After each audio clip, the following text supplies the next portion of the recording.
গাজীপুর চান্দনা চৌরাস্তায় দৈনিক প্রতিদিনের কাগজের প্রতিনিধি সাংবাদিক আসাদুজ্জামান তুহিনকে প্রকাশ্যে নৃশংসভাবে হত্যার ঘটনায় জড়িতদের দৃষ্টান্তমূলক শাস্তি ও বিচারের দাবিতে জামালপুরের ইসলামপুরে মানববন্ধন অনুষ্ঠিত হয়েছে। চ্যানেল এইচ জামালপুর প্রতিনিধি আজিজুর রহমান চৌধুরীর রিপোর্টে বিস্তারিত।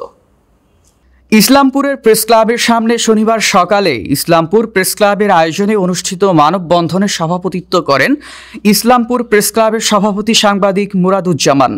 ইসলামপুর প্রেস ক্লাবের সাধারণ সম্পাদক হাফিজ লিটনের সঞ্চালনায় উক্ত মানববন্ধনে বক্তব্য রাখেন সাবেক সভাপতি ফিরোজ খান লোহানী, মোহনা টিভি প্রতিনিধি ওসমান হারুনি, প্রতিদিনের সংবাদ প্রতিনিধি এস.এম. হোসেন রানা, দৈনিক যুগান্তর প্রতিনিধি রহিমা সুলতানা মুকুল, দৈনিক প্রতিদিনের কাগজ প্রতিনিধি নূর নবী সহ আরও অনেকেই। বক্তারা অনতিবিলম্বে নৃশংসভাবে হত্যার সাথে জড়িতদের দৃষ্টান্তমূলক শাস্তি ও বিচারের দাবির পাশাপাশি সাংবাদিকদের নিরাপত্তা নিশ্চিত করার জোর দাবি জানিয়েছেন।